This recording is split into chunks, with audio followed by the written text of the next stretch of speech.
Добрый вечер, дорогие друзья. Мне очень приятно приветствовать вас в этом зале именно сегодня, когда всем нам предстоит стать свидетелями, вернее даже соучастниками очень важного, знакового события музыкально-хоровой жизни нашей республики. В исполнении академической хоровой капеллы Удмуртии прозвучит симфония действа «Перезвоны» великого русского композитора Валерия Гаврилина, 75-летие со дня рождения которого мы отмечаем в нынешнем году. «Перезвоны» занимают центральное место в творчестве Гаврилина и одно из очень важных мест в русской хоровой классике. Произведение это очень хорошо известно, любимо публикой, но исполняется крайне редко, просто потому что исполнительский уровень его невероятно сложен. И то, что в нашей республике есть коллектив, который способен, который хочет исполнять перезвоны Гаврилина, свидетельствует о том, что хоровое исполнительство в нашей республике очень высоко развито и занимает одну из верхних позиций в структуре музыкальных жанров. Подтверждением этому может явиться и следующий концерт академической хоровой капеллы. 26 марта в программе «Пою Богу моему» прозвучит деместственная литургия Александра Гречанинова. Еще одного композитора-юбиляра в 2014 году исполнится 150 лет со дня его рождения. Ну и, конечно, об этом свидетельствует уникальный фестиваль-конкурс «Мужское певческое братство», который нынче вот уже в 20-й раз пройдет с 20 по 23 февраля в Ижевске. И я с удовольствием хочу пригласить вас на программу этого фестиваля и, конечно, на гала-концерт, который состоится 23 февраля в День защитника Отечества в Государственном русском драматическом театре Удмуртской республики. Ну, а сейчас я возвращаюсь в день сегодняшний к перезвонам, вершинному произведению Валерия Гаврилина. Это грандиозная фреска, в которой композитор стремится связать воедино вечность и время, историю Руси и судьбу отдельного человека. Она имеет подзаголовок «По прочтению Шукшина». Но имеется в виду не одно какое-то отдельно взятое произведение Василия Макаровича Шукшина. Гаврилина прежде всего привлекает фигура Шукшина-философа, его размышления, его раздумья над проблемой нравственности. Словно завет звучат для него словно завет звучат для него слова писателя, сказанные им незадолго до смерти. Не теряй свои нравственные ценности, где бы ты ни оказался. Уверуй, что все было не зря. Наши песни, наши сказки, наши неимоверной тяжести победы, наши страдания. Не отдай всего этого за понюх табаку. Помни это. Будь человеком. И еще один великий русский писатель-философ незримо присутствует в перезвонах. В одном из своих интервью Валерий Гаврилин рассказывал о том, какое впечатление на него произвел один из севастопольских рассказов Льва Толстого. Солдат шел в атаку, и вдруг что-то как будто толкнуло его в плечо. Солдат упал, и словно вся его жизнь прошла перед его мысленным взором. Толстой пишет о ней в подробностях, в деталях, а в заключении только одна фраза. Он был убит пулей наповал. Вот этот эпизод подсказал Гаврилину идею конструкции перезвонов, идею калейдоскопа разных картин, которые обрамлены двумя частями, в которых музыка носит характер движения, дороги, пути. Главный сюжет перезвонов – притча о смерти разбойника. Она начинается с конца, на пороге смерти героя, у перекрестка 3 дорог. А дальше начало, свет, утро, весна, праздник, который сменяет ночь, тьма, зима, старость, смерть. Произведение сложилось из 16 частей, из которых 7 дудочка – это соло гобоя, играющего роль интермедии между сюжетно значимыми частями. Весело на душе, смерть разбойника, ерунда, посиделки, тирири, вечер, воскресенье, ночью страшенная баба, белый-белый снеги, молитва, матка-река, дорога. Сочинение Гаврилина ближе всего по форме к мистерии. По-русски это и значит «действо». И вот это вступление к перезвонам Валерия Гаврилина мне хочется завершить словами Василия Шукшина о той мудрой власти красоты, которую имеет над человеческими душами простая, близкая людям музыка. Сидели некоторое время, подавленные чувством, которое вызвала песня. Грустно стало. Не грустно, а редкая эта глубокая минута. Вдруг озарится человеческое сердце духом ясным, нездешним. Любовь ли его коснется? Красота ли земная, или охватит тоска по милой родине и опечалится в немоте человек? Нет, она всегда грустна, эта минута, потому что непостижима и прекрасна. Итак, Валерий Гаврилин, «Перезвоны», по прочтении Василия Шукшина. Симфония действа для солистов, хора, гобоя и ударных. Солисты Дмитрий Сухих, Людмила Федорова и заслуженная артистка Удмуртии Ольга Галиханова. На ударных инструментах Михаил Клешнин, Вадим Быков, Кирилл Савин. Партию гобоя исполняет Михаил Русских. Чтец Геннадий Лущиков. Дирижер Андрей Елисеев. Итак, на сцене академическая хоровая капелла Удмуртии.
Боже, и зачем бы тебе не простить меня, не снять с меня проклятия твоего? Ибо вот я лягу во мраке, завтра поищешь меня, а меня нет. Так зачем бы тебе не простить меня, Боже?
З вами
Зачем печалишься, душа моя? Зачем смущаешь меня? Не соревнуйся с лукавыми, не завидуй творящим беззаконие. Уклонись от зла, сотвори добро, и не будет тебе печали, не будет смущения.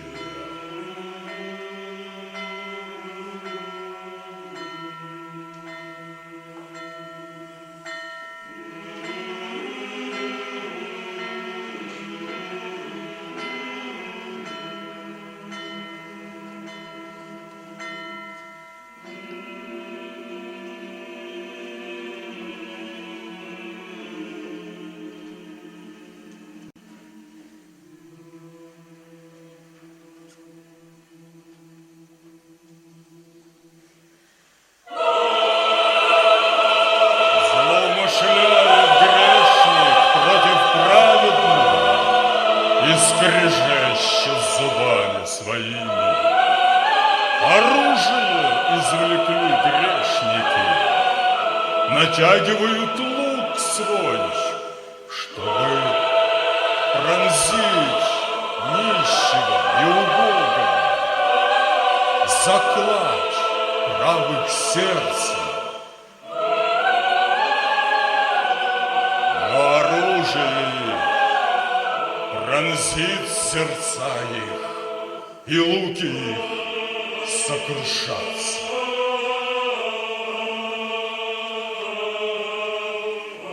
Так зачем же печалишься, душа моя?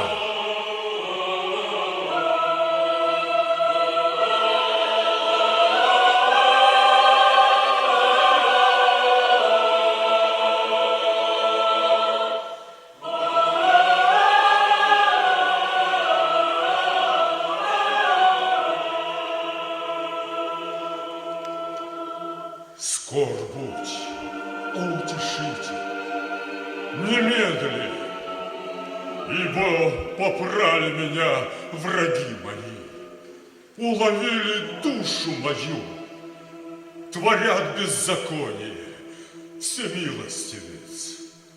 Спаси меня от врагов моих, спаси душу мою, защити, сохрани.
Дайте свечу, запоет петух.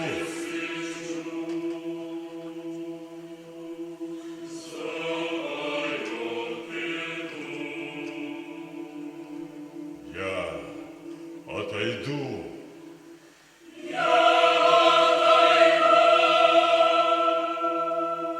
Запоет петух.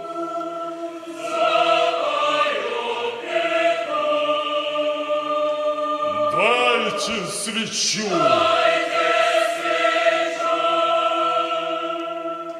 Привяжу свечу к легкой досочке.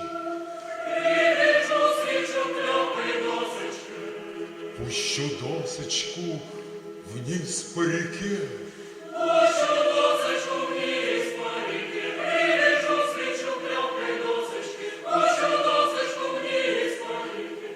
Матка-река!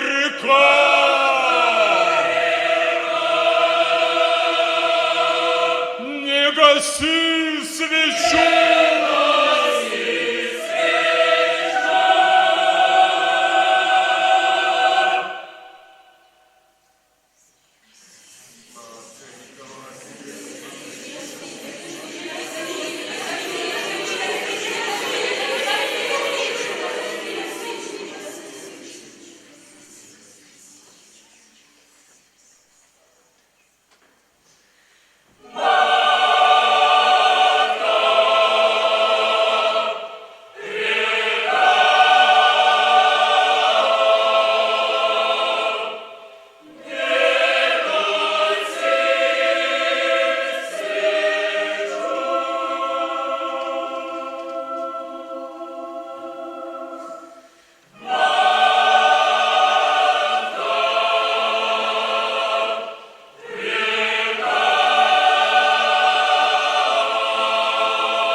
Надо жить, Надо бы только умно жить.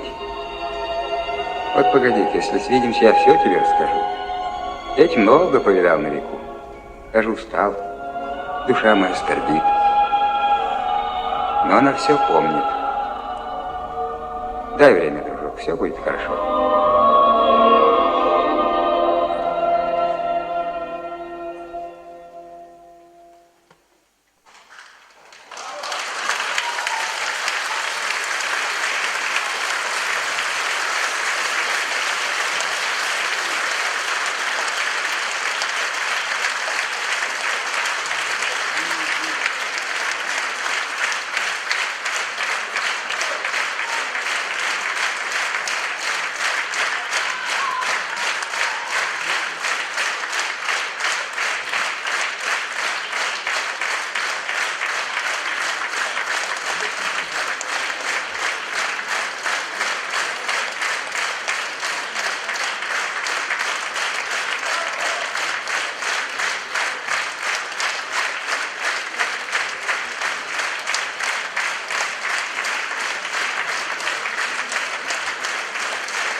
Под впечатлением такого замечательного концерта не могу не прочитать рожденный экспромт.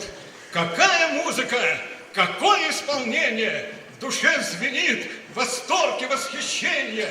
И даже сам Шукшин, застывший в бронзе, несет сюда восторженный свой отзыв и говорит: ведь надо ж, как в Ижевске звучит Гаврилин в небывалом блеске. Отныне вновь, друзья, я оживаю и мчусь в Ижевск. В Ижевске жить желаю.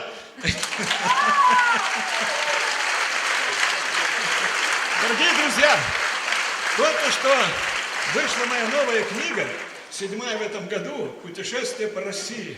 И здесь, на 331 странице, опубликован экспромт, посвященный памятнику Шукшину. Я читать его не буду. На горе Пикет сидит на бронзовом камне, застывший в бронзу, Василий Бакалович Шукшин с 25 июля 2004 года. Смотрит на свое село и думает о жизни, о вечности, о России. А о чем он думает, вы прочитаете во всех библиотеках нашей Удмуртии. Дарю эту книгу.